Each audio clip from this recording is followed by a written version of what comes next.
Então, vamos elevar nosso pensamento a Deus, agradecer a oportunidade de estarmos aqui aprendendo mais um pouquinho, pedir que a palestra de hoje, as palavras de hoje, nos afetem, o nosso coração e também dos encarnados que estão aqui presentes. Que todos possam sentir um conforto maior, que possamos apreciar a palestra em comemoração ao aniversário e que a casa continue aí com os trabalhos por muitos e muitos anos, ajudando tantas pessoas. Que assim seja.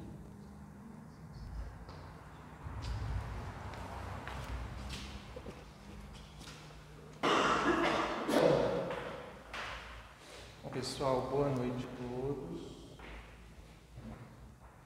Então hoje nós vamos falar um pouquinho sobre o tema da salvação.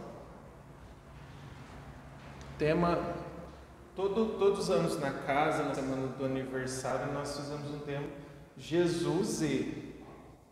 E cada grupo complementa esse Jesus e como tema. No nosso caso nós vamos falar um pouquinho sobre a salvação espiritual dentro do ponto de vista do Espiritismo. O que o Espiritismo traz para nós como salvação? Qual que é a nossa ideia de salvação? O que nós devemos esperar deste tema? Então, desde a antiguidade, desde que o mundo é mundo, existe uma preocupação latente no ser humano sobre quem nós somos, por que nós estamos aqui, o que nós viemos fazer nessa vida, neste planeta, se existe alguma coisa após a morte, para onde vão os nossos entes queridos, para onde vão aqueles que desencarnam, aqueles que morrem, aqueles que falecem. Se nós iremos ter continuidade quando nós morrermos, se tudo vai acabar no túmulo. Então, esses questionamentos eles sempre estiveram presentes na humanidade. E surgiram imensas correntes para explicar isso, dentro da filosofia, dentro da religião, mais próxima agora de nós. A ciência ela tem as suas explicações materialistas, porque nós somos. E nós, como religiosos, como espíritas, nós temos também a nossa forma de ver. O cristianismo, e quando eu digo cristianismo, nós estamos falando da teologia formada pelas igrejas, não necessariamente de Jesus, os ensinamentos de Jesus, eles foram transformados ao longo dos séculos de diversas formas e muitos deles perderam o sentido original. Então hoje nós temos aí centenas de milhares de correntes religiosas, cada uma pretendendo tomar para si a verdade absoluta, cada uma pretendendo tomar para si a posse do significado das passagens do Evangelho. E o Espiritismo, que é a doutrina que nós estamos estudando aqui hoje, também tem a sua forma muito peculiar de ver o que acontece conosco após a morte, e é um pouquinho disso que nós vamos conversar aqui hoje. Então eu vou começar lendo para vocês uma passagem do Evangelho de Lucas, capítulo 10, versículo 25, que diz assim: E eis se levantou um certo doutor da lei, tentando e dizendo: Mestre, que farei para herdar a vida eterna? Então eu vou parar aqui. O que farei para herdar a vida eterna? Imagina que você tivesse a possibilidade de dizer isso para o Mestre, para Jesus. Ou imagina que essa pergunta fosse feita para você. Você é um religioso, você é um cristão, você é um espírita. O que eu preciso fazer para herdar a vida eterna? Qual seria a resposta de vocês?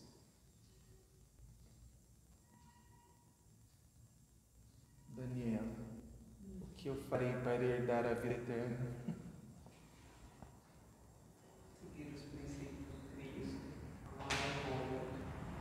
Seguir os princípios do Cristo, amar o próximo. Então nós temos dentro do Espiritismo uma máxima que diz: fora da caridade não há salvação. Mas será que a gente compreende o que isso significa verdadeiramente? Então vamos ver a resposta de Jesus para o doutor da lei. E ele lhe disse: que está escrito na lei? Como lês? E respondendo, ele disse: amarás o Senhor teu Deus de todo o teu coração, e de toda a tua alma, e de todas as tuas forças, e de todo o teu entendimento, e ao teu próximo como a ti mesmo. Faze isso e viverás. Então, olha que curioso, né? Primeiro, Jesus diz assim: o que está escrito na lei? O que é a lei? A lei é a Torá. São os mandamentos deixados por Moisés, que os judeus seguiam naquela época. Aí depois ele complementa assim: como lês? Porque uma coisa é o que está escrito, uma coisa é a sua interpretação. Tanto que eu falei para vocês aqui, o Evangelho é um só. Então por que existe 500.000 religiões, cada uma interpretando de uma forma? A Bíblia é uma só. Mas os mesmos textos, né, do Antigo Testamento que servem para o judaísmo, servem para o cristianismo e servem para o islamismo. São 3 religiões bem diferentes. Tem a mesma base. Mas por quê? Porque a interpretação é feita de uma maneira diferente. Então ele pergunta 2 coisas: o que está escrito e como você lê. Ou seja, o que você entende por isso que está escrito na lei. Então ele disse uma das coisas que são os princípios do judaísmo, né? Amarás o Senhor teu Deus de todo o teu coração. Coração para o judeu é a fonte do sentimento e a fonte da inteligência. Essa noção de que o cérebro é a fonte da inteligência é uma noção científica moderna. Na antiguidade eles acreditavam que a fonte da inteligência era o coração. Os gregos, os judeus, todos os povos antigos, né? Os egípcios. Então, de todo o teu coração, ou seja, de toda a sua inteligência e de todo o seu sentimento. E de toda a tua alma. O que é alma para nós espíritas? Vocês lembram? Qual que é a diferença de alma e espírito? Lembra?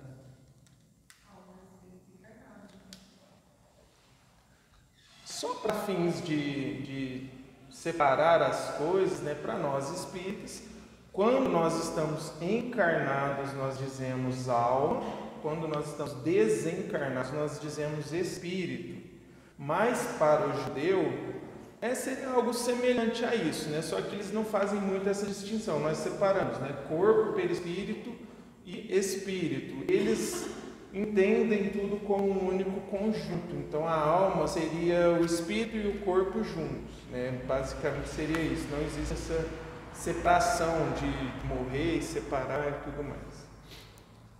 Então, de toda a sua inteligência, de todo o seu sentimento, de todo o seu espírito, né, vamos dizer assim, de todas as suas forças. Aí quando ele diz força, ele está batendo no quesito material, ou seja, tudo que você produz, todo o seu trabalho, todo o fruto do seu trabalho, né, não necessariamente o trabalho profissional, né, o trabalho, tudo que você realiza no mundo material, deve existir para o bem de todos e nunca para o mal.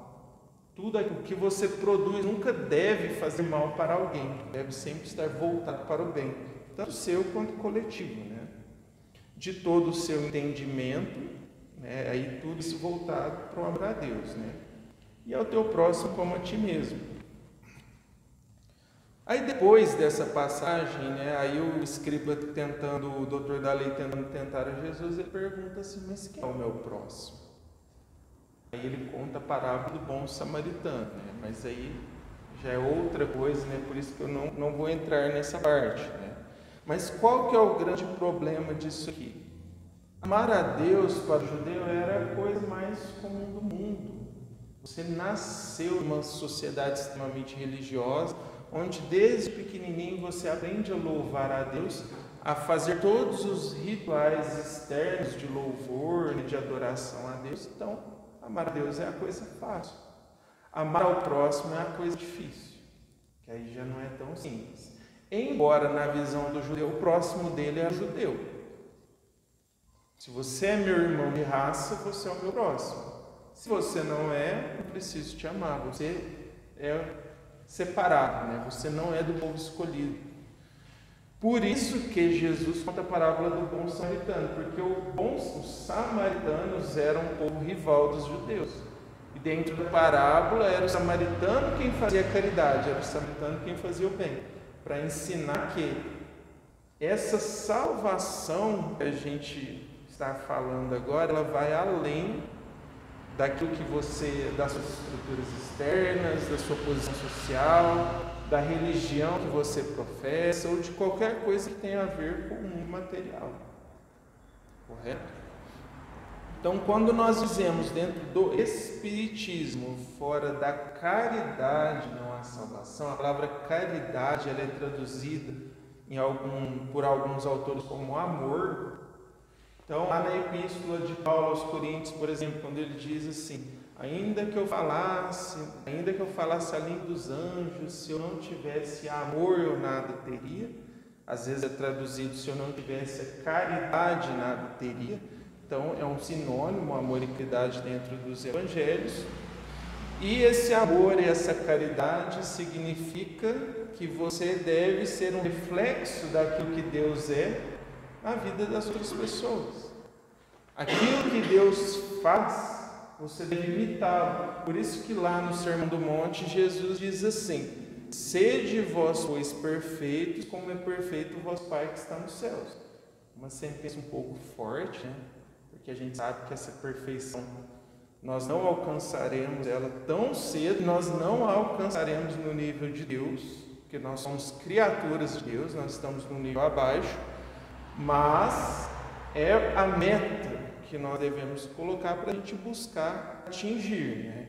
Então, o que Deus faz pelas criaturas? Aí, poeticamente, né, Jesus descreve isso no Evangelho de diversas formas, né? Como, por exemplo, quando ele diz que o sol brilha sobre bons e maus, que a chuva cai sobre justos e injustos, né?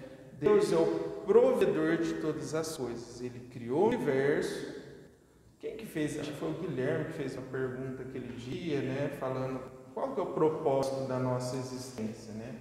Deus, ele criou o universo material, visível. Deus criou o mundo espiritual. Deus criou a inteligência, né? A inteligência universal, da qual nós somos uma partícula. E para que tudo tenha propósito, as próprias criaturas em estado de evolução, elas vão cumprindo o seu papel na grande obra universal para que todas as coisas alcancem os seus propósitos. Aí lá no livro dos Espíritos, os Espíritos dão os exemplos, por exemplo, dos animais marinhos microscópicos que formam aqueles grandes corais, né? E ele fala assim: esses animais eles não sabem o que eles estão fazendo, mas eles estão cumprindo o papel deles na criação. Então, a gente olha na natureza, né? Os animais eles estão interagindo uns com os outros, as árvores estão produzindo oxigênio, os animais eles estão produzindo alimentos para outros animais e por aí vai. E eles estão cumprindo o seu papel sem que eles saibam o que estão fazendo. Eles estão agindo de forma instintiva dentro da inteligência que foi provida para eles. Conforme vai evoluindo e tomando consciência, nós vamos tendo a oportunidade de participar de forma consciente dessa obra da criação. Só que o livre-arbítrio ele nos dá a possibilidade de escolher não fazer isso também. Então eu sei que agora, pela minha inteligência, eu posso ajudar que todas as coisas se harmonizem, eu posso ajudar que todas as coisas atinjam um nível superior. Eu posso desenvolver a minha inteligência e criar tecnologia para facilitar a vida das pessoas. Eu posso usar o meu trabalho para fazer o bem para o próximo. Eu posso usar a minha inteligência para facilitar o desenvolvimento das crianças, ou o que quer que seja, mesmo na natureza, com os animais. Posso aperfeiçoar as coisas que já foram criadas nesse mundo por Deus. Mas eu também posso escolher destruir. Eu posso escolher desarmonizar. Eu posso escolher criar traumas nas pessoas. Eu posso escolher machucar as pessoas. Posso escolher torturar os animais, destruir a natureza e tantas outras coisas terríveis que nós vemos por aí. Então a inteligência no nível do livre-arbítrio que nós já alcançamos, ela tem esses dois lados, essas duas facetas, né? Nós temos um poder muito grande de aperfeiçoar, mas nós temos um poder muito grande de destruir. Só que a capacidade que Deus dá a nós, ela é igual. Deus não faz distinção dentro das suas bênçãos sobre aquilo que nós vamos receber. Então todos nós temos acesso à fonte divina. Só que se Deus é amor, se Deus é bondade, quando nós estamos na contramão desses sentimentos, nós nos desconectamos. Então é a mesma coisa, você chega aqui no centro, você não tem a senha do Wi-Fi, então você não consegue se conectar à rede. A senha do Wi-Fi divino, né, seria os sentimentos nobres, né? Quando nós abrimos mão desses sentimentos nobres, nós perdemos essa conexão. Então não quer dizer que Deus deixou de estar aqui, quer dizer que nós nos desconectamos dele. E aí nós passamos a agir de uma forma que nós chamamos de egocêntrica, né? De egocentrismo, de egoística, que é, nós tiramos Deus do centro de todas as coisas e nós decidimos que nós temos poder para agir por nós mesmos. Então eu sei o que é melhor para mim agora, eu sei o que eu devo fazer, eu não preciso seguir lei divina nenhuma, eu vou agir dentro dos meus interesses. Então, se eu tiver que prejudicar as pessoas no meu caminho para que eu seja beneficiário, eu vou fazer, porque eu já não tenho mais compromisso com Deus, que é o doador, o harmonizador de todas as coisas, que é o amor puro, né? Só que quando eu faço isso e desconecto do todo, aí eu entro num problema, porque pensa na energia que você carrega quando você está conectado a uma infinidade de criação, e de mundos e de consciências. Aí você se desconecta desse poder infinito, e aí você começa a agir sozinho como a bactériazinha que você é. Então não tem força. Nós sozinhos, por nós mesmos, nós não temos poder nenhum. E aí Jesus simboliza isso muito no Evangelho, né, na sua forma muito didática de ensinar, quando ele ia curar, por exemplo, um doente, né, e ele dizia assim que por ele sozinho não poderia fazer nada. Jesus dizia isso, hein? Ele sozinho não poderia fazer nada se não fosse pelo Pai. Ou seja, pela conexão dele com Deus, ele poderia realizar qualquer coisa. E aí ele disse para os seus discípulos que eles poderiam fazer tudo o que ele fez e até mais se eles acreditassem. Ou seja, se eles criassem e mantivessem essa conexão, que em termos religiosos nós chamamos de fé. Fé, que vem do grego pistes, né, significa confiança. Certeza plena de que aquilo vai acontecer. Muito interessante, por exemplo, o Haroldo tem uma palestra dele que ele fala sobre a fé, e aí ele dá uns exemplos muito cotidianos que eu acho muito legal. Ele fala assim: nós temos fé o tempo inteiro, só que nós não percebemos isso.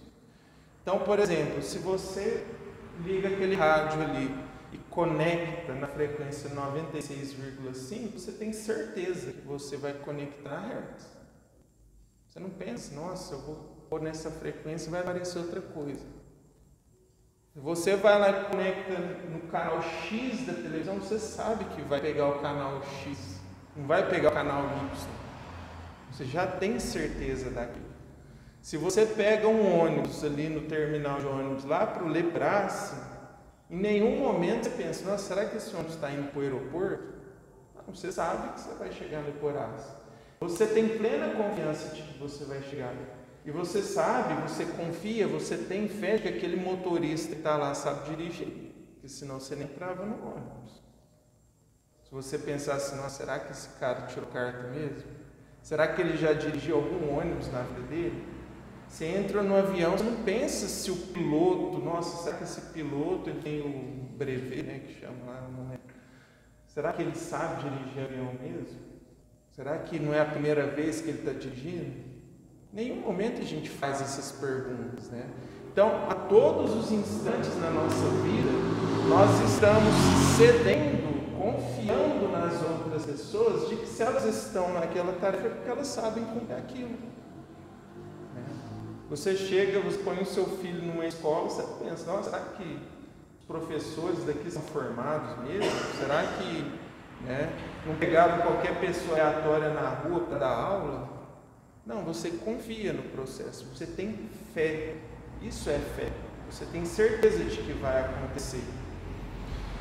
Então, a nossa vida no mundo material, ela é recheada dessas coisas e geralmente nós temos essa confiança porque nós já vimos o processo antes. Então, pode ser que se você nunca viu um ônibus e nunca andou no ônibus na vida, vamos supor que você seja um índio lá no meio da floresta. É a primeira vez que você vem na cidade, é a primeira vez que você vai andar no ônibus. Provavelmente você vai ficar com medo. Igual o André Luiz ficou com medo de entrar no Aerobus lá, no nosso ar. Você nunca viu aquele negócio na vida, é uma coisa meio assustadora, né?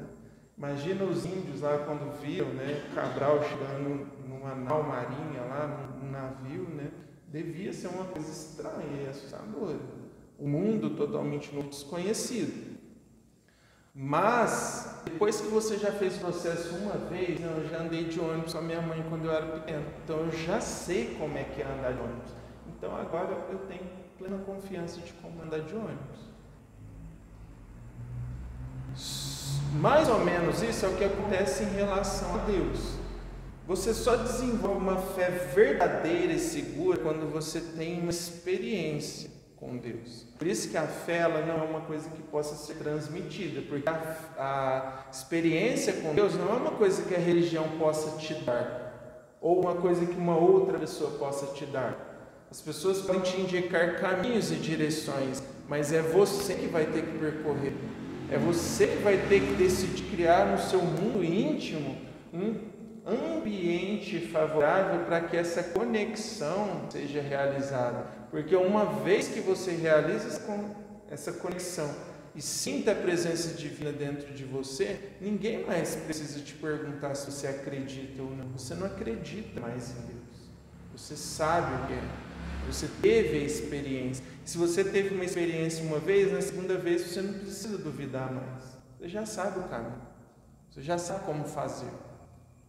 O nosso problema é que nós queremos terceirizar o sistema da fé, Nós queremos entrar numa religião, por exemplo, queremos que a religião nos dê algo pronto e mastigado para que a gente acredite e resolva todos os problemas da nossa vida e possa voltar a viver materialmente da forma como nos convém. E isso nunca funcionou e não vai ser agora que vai começar a funcionar.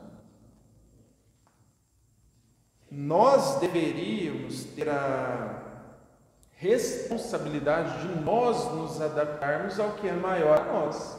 Uma vez eu comentei com vocês sobre a casa espírita, não sei se vocês vão lembrar, mas, por exemplo, se eu entrei aqui no grupo hoje, eu preciso me adaptar ao grupo.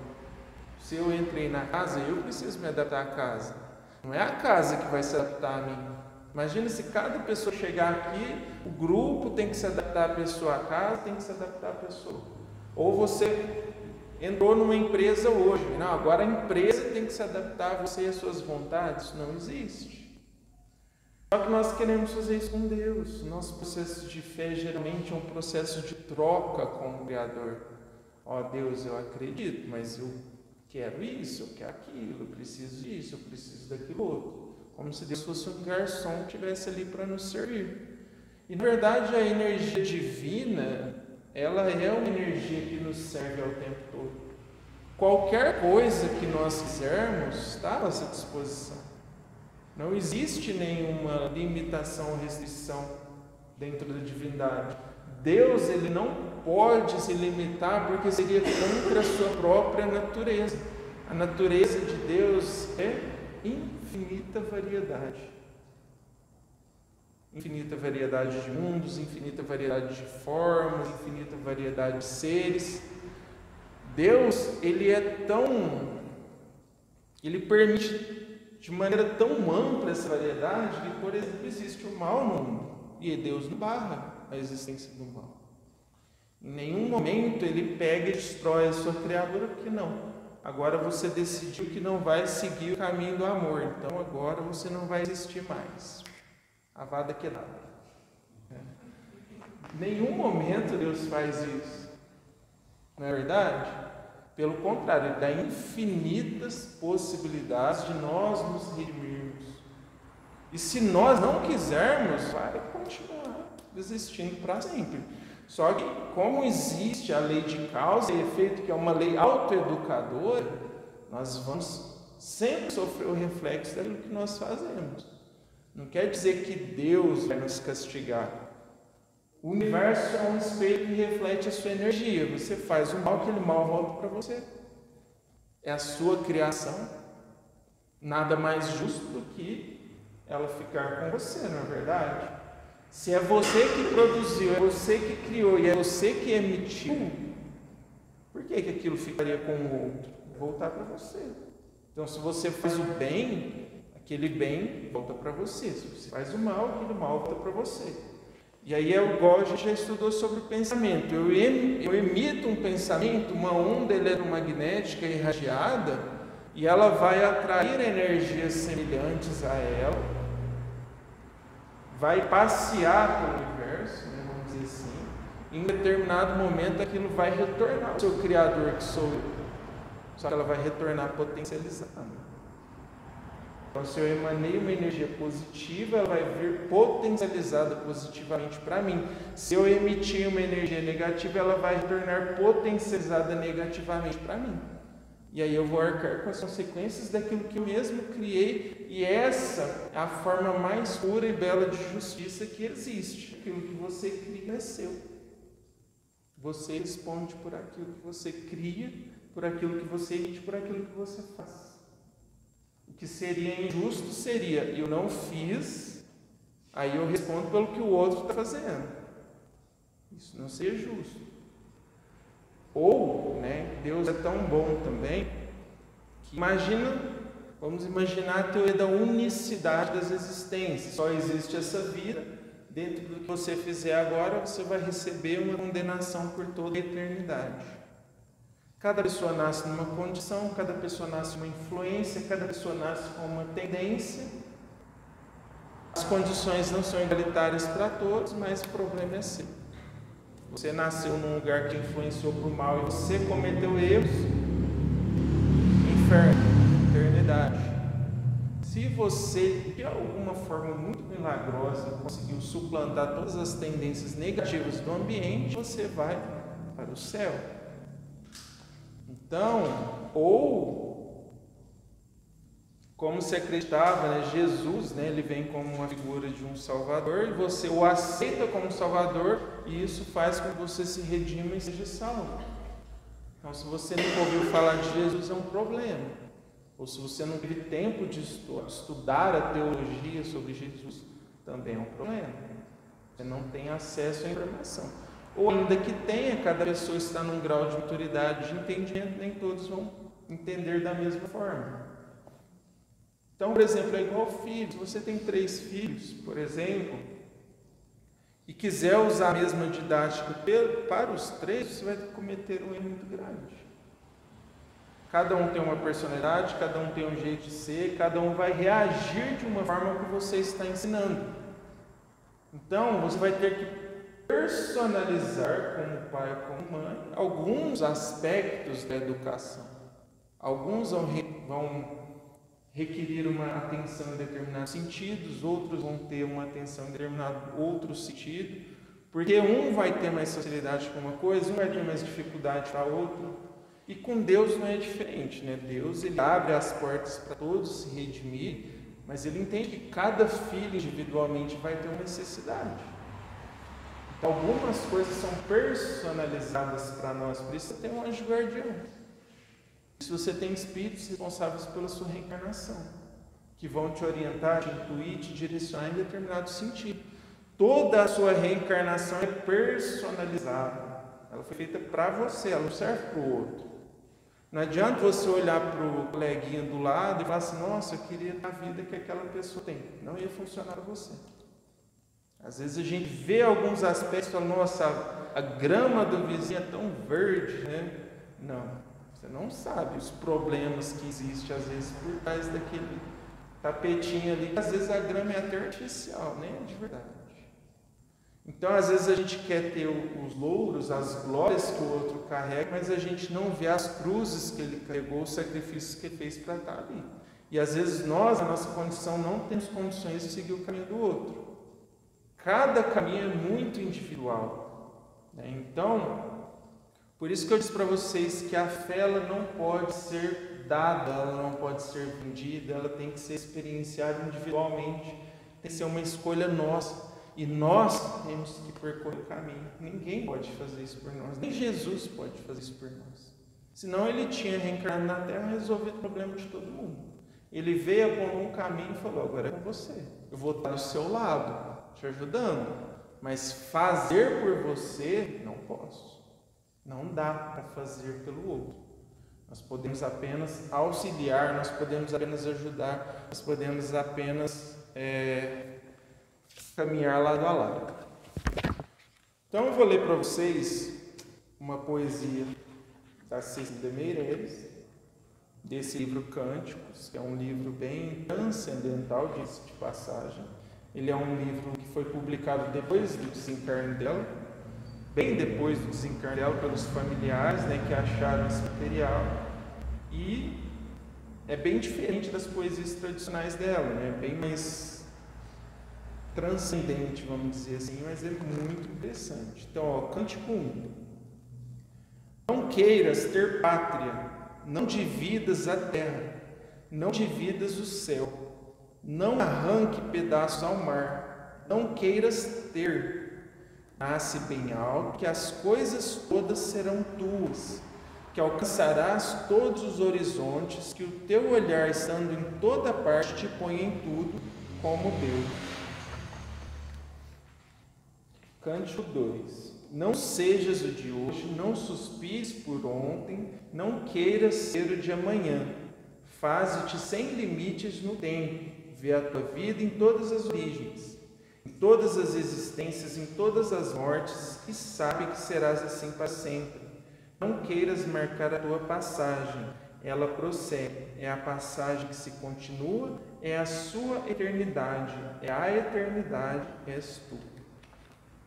Então, isso aqui vem muito de encontro com uma passagem do Evangelho que diz assim: buscai primeiro o reino de Deus e todas as outras coisas vos serão acrescentadas. Lembra que a gente já discutiu várias vezes que o reino de Deus é um estado de consciência, é um estado interior.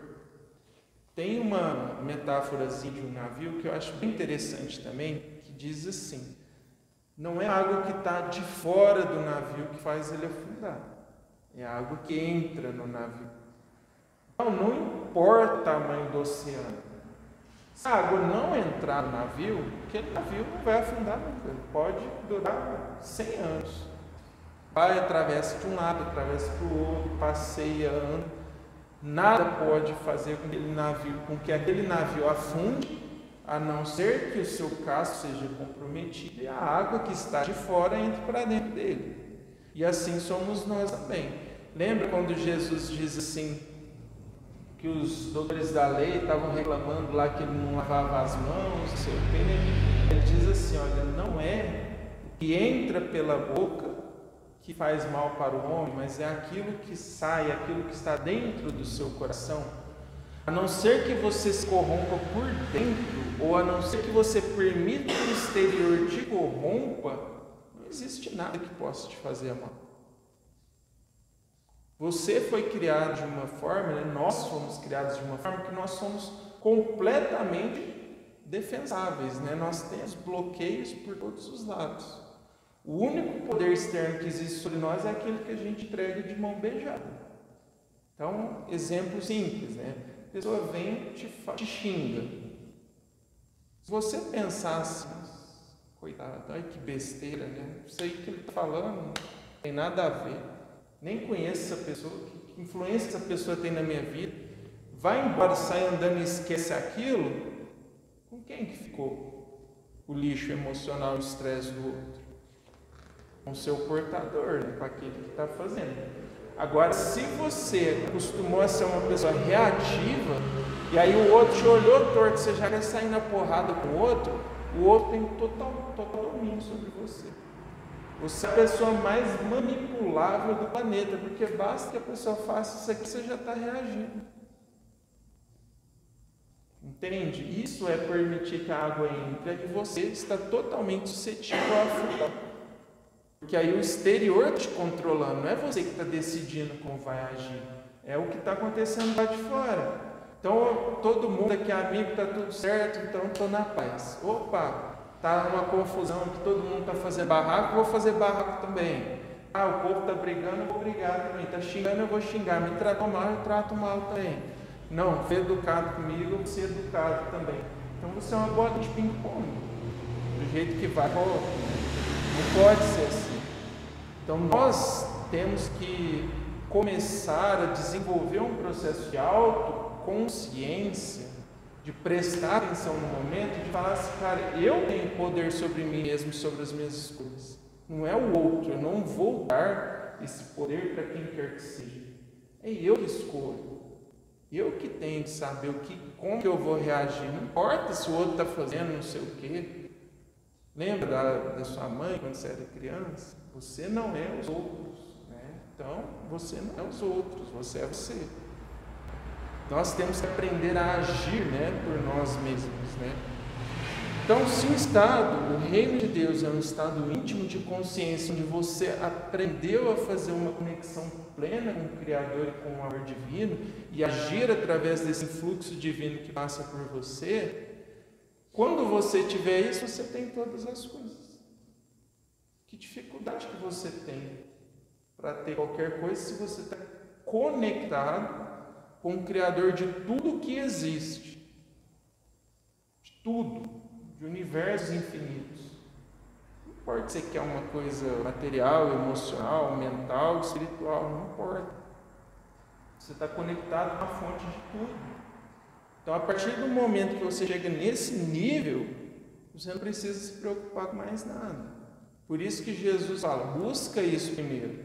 Conecta com a fonte, não fica preso no seu egocentrismo, não fica achando que você é a fonte das coisas, que o mundo foi criado para girar em torno do seu umbigo, porque isso não é verdade, isso não existe. Todos nós, seres humanos, temos essa ilusão em maior ou menor nível, né, de que as pessoas existem para nos agradar, né? Só que a gente só quebra a cara com isso. Então, busca o reino de Deus. Quando você criar esse processo dentro de você, aí você vai entender esse processo que nós começamos a falar nisso, que é a salvação. O que é a salvação? A salvação não é você estar no mundo, como se acreditava antigamente, em que existe uma disputa entre Deus e o diabo pela sua alma, e para você ser salvo, você tem que ser escolhido pelo lado certo. Não é isso que é salvação. Salvação, ela é um processo onde você cria uma autoconsciência em que você mesmo para de se prejudicar. E aí você harmoniza-se com a lei geral, como eu disse, o universo é um espelho, a lei de ação e reação te devolve o que você está fazendo, você ama todas as coisas, está em plena harmonia com o fluxo das leis divinas, a sua vida é plena felicidade, pleno amor. Porque você só tem isso para oferecer. Então é só isso que você recebe. Isso é salvação. Esse é o paraíso, esse é o reino de Deus. E quando você pega o que está no plano superior e traz para dentro de você, você conecta de maneira perene, de maneira permanente, a esse estado de consciência, que foi o que aconteceu com Jesus. Então Jesus veio e reencarnou num mundo extremamente primitivo, cheio de gente doida, bárbara, matando todo mundo, né, fazendo um monte de atrocidade lá na Roma antiga. Ele não se envolveu com nada daquilo, não permitiu que aquela água entrasse dentro do seu casco, dentro do seu navio, passou pela existência, cumpriu o seu papel, se permitiu ser crucificado. Em nenhum momento aquela tortura, aquele sofrimento prejudicou de nenhuma forma. Fizeram aquilo só com corpo material, não afetaram a consciência nem o sentimento dele. Desencarnou, perdoou todo mundo, foi embora. Foi embora não, né? Continua aqui, mas continua cumprindo o seu papel, sem que nada daquilo prejudicasse. Se fosse a gente crucificado lá no lugar dele, a gente estava obsidiando o povo até hoje. Com raiva, com ódio, querendo vingar, querendo que a pessoa passe a mesma coisa. Não, porque a pessoa tem que pagar, ela tem que fazer isso, ela tem que passar por aquilo.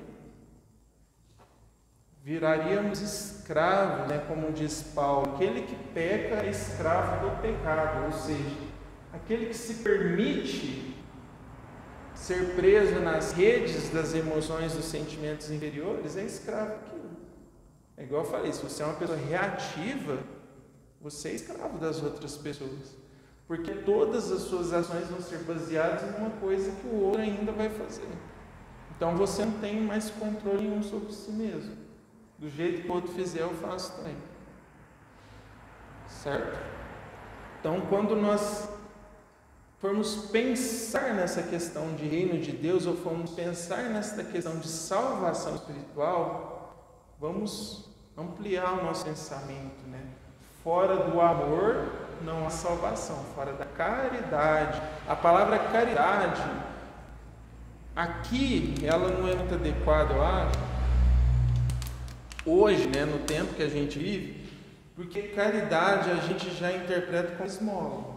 Quase automaticamente. O que é fazer caridade? Eu vou fazer sopa para um morador de rua. Eu vou entregar uma cesta básica. Eu vou entregar um agasalho. Isso é caridade? É. Mas isso é a pontinha do iceberg da caridade. Porque às vezes eu posso fazer essas coisas por pura vaidade. Tem uma filósofa que eu gosto muito, inclusive eu comprei esse livro aqui por causa dela, que ela que indicou, chama Lúcia Helena Galvão. Ela fala assim que a vaidade espiritual ela é muito pior do que a vaidade materialista, né? Você se esconder atrás de um quesito espiritual, nossa, olha como eu sou bom, eu faço sopa, eu dou comida para os pobres, né? Eu trabalho na casa espírita, eu dou passe, eu não sei o quê. E aí você cria uma arrogância, uma vaidade espiritual ligada a uma questão religiosa, ligada a uma questão de Deus e tudo mais, e aí é muito mais difícil de você identificar aquilo. Porque aí você fala assim, não, eu estou fazendo isso porque eu sou espírita. Você não percebe que você está fazendo isso por um verniz de arrogância e de vaidade. Porque o amor, como a gente aprende no Evangelho, ele é uma coisa totalmente despretensiosa. E se você já construiu isso dentro de você, você não vai fazer isso entregando sopa uma vez no mês. Você vai viver isso 24 horas do seu dia. Chico Xavier, por exemplo, desenvolveu um estado de consciência mais elevado. Se você fosse lá na casa dele 3 horas da manhã querendo conversar, ele ia lá te atender. Não, mas hoje... dia da sopa, eu não posso atender a pessoa. Não tem horário. Você é espírito. Não tem esse negócio de agora é renovar, então estou aqui, estou sendo espírita, né? Das 7 às 8 da noite. Saio daqui e semana que vem, 7 horas da noite, você é espírita de novo. Isso não existe. Você é espírita aqui, se você sair daqui vai comer um lanche, você continua espírita, na rua você é espírita, no seu trabalho você é espírita, na sua casa você é espírito também, né? Então você tem que construir esse estado de consciência de modo que você leve isso pelas 24 horas do seu dia. Aí você alcança isso que a gente chama de salvação, os budistas chamavam de nirvana, né? Não confundir com a banda Nirvana, não tem nada a ver com o Nirvana original, né? Então, assim, o que é o Nirvana para o budista, né? É um estado de consciência tão elevado que é como se você se dissolvesse dentro da consciência universal. Isso não quer dizer que você vai perder a sua personalidade, que você vai deixar de ser o que você é. Isso significa que você conectou o seu Wi-Fi numa fonte superior. E agora você irradia uma energia que vem do Criador de todas as coisas. Você está num estado de consciência muito mais elevado do que a humanidade tradicional. E é isso que eles buscam. Nós, cristãos, chamamos de salvação. Eles chamam de iluminação, assim como os esotéricos. Então, assim, existem vários nomes para a mesma coisa. Você sair da mediocridade, do grosso da humanidade e alcançar um estado de consciência mais elevado. E se conectar a formas superiores de ser, de sentir, de viver. E aí você pode ajudar as outras pessoas que ficaram aqui para trás. Que é o que é também simbolizado no mito da caverna de Platão. Você está lá na caverna preso com todo mundo, chegando sombras na parede, de repente você descobre que aquela caverna era só um negocinho, que existe todo mundo aqui para fora. E aí você quer ir lá e contar para todo mundo, só que ninguém acredita em você. Porque as pessoas só viram a caverna a vida inteira, que é o processo que eu estava falando para vocês da fé. Enquanto cada um de vocês, de nós, não experienciarmos a fé diretamente com Deus, tudo que as outras pessoas falam para nós vai parecer, nossa, que coisa mais psicodélica, que coisa mais do outro mundo, nossa, que pessoa mais voada, que coisas mais doidas sem sentido. Precisa de uma experiência individual. Se você viveu a vida inteira dentro da caverna, quem saiu da caverna e voltou para te contar, você não vai acreditar. Kardec falava isso na época das mesas girantes, Eles perguntavam assim, nossa, mas por que já que é para todo mundo saber mesmo, então por que os espíritos não aparecem aqui para todo mundo? Não é para provar que eles existem? Kardec fala assim, não ia adiantar. Se a pessoa não quiser acreditar, o espírito pode aparecer na frente dela, pode pegar na mão dela, ela não vai acreditar, ela vai achar que está tendo alucinação, ela vai achar que é um truque, a mente vai inventar todos os tipos de coisas. A nossa mente, ela adapta toda a nossa realidade para os nossos sistemas de crenças, Isso é uma das coisas que a gente vai estudar nessa nova fase do Evangelho agora. Seu sistema de crenças guia toda a sua existência, toda a sua vida material. Então, enquanto você não reajusta o seu sistema de crenças para uma forma mais elevada, não adianta. Pode aparecer. Lembra quando a pessoa desencarna? Se a pessoa é um católico e aparece uma luz ali para resgatar ela lá no umbral, ela vai achar que é Nossa Senhora. Se for espírito, vai achar que é Bezerra de Menezes. Se for evangélico, vai imaginar que é o pastor da igreja. Se for budista, vai imaginar que é o Buda. Se for islamismo, vai imaginar que é Maomé. Porque o sistema de crença da pessoa vai fazer com que ela pegue as percepções do mundo exterior e ela interprete aquilo do jeito dela. Aí a gente volta lá no começo, na passagem do Evangelho. O que está escrito na lei? Como lês? Qual é a sua interpretação? No seu estado de consciência atual, como você interpreta isso? Jesus esperou responder, para depois ele conversar com ele baseado no nível de percepção que ele tinha naquele momento. Não adiantava ir além. Eu só enxergo daqui até aqui. Então vamos conversar dentro desse parâmetro. Quando você conseguir expandir um pouquinho mais, a gente pode conversar dentro de parâmetros maiores. Então existe um esforço individual primeiro para expandir a consciência. Quanto mais você se esforça para expandir sua consciência, mais percepção você tem, mais coisas você consegue abranger. Então, para que nós sejamos salvos, para que a gente tenha a salvação, todos os cristãos sempre buscaram, depende somente de nós. E depende das nossas atitudes, das nossas ações, do nosso esforço em expandir nossa consciência, nosso sentimento na direção da luz, de buscar cada vez mais captar as energias que Deus emana constantemente ao nosso redor. Se o seu celular é 2G, não adianta você querer fazer uma conexão de 5G. Você precisa fazer um upgrade na sua tecnologia primeiro. Precisa expandir. Conforme você vai expandindo, você vai aumentando essa captação. Correto? Então, esse foi o nosso estudo de hoje. Agora vamos fazer a prece final. Quem quer fluidificar água para a gente hoje? Vai, João? Você?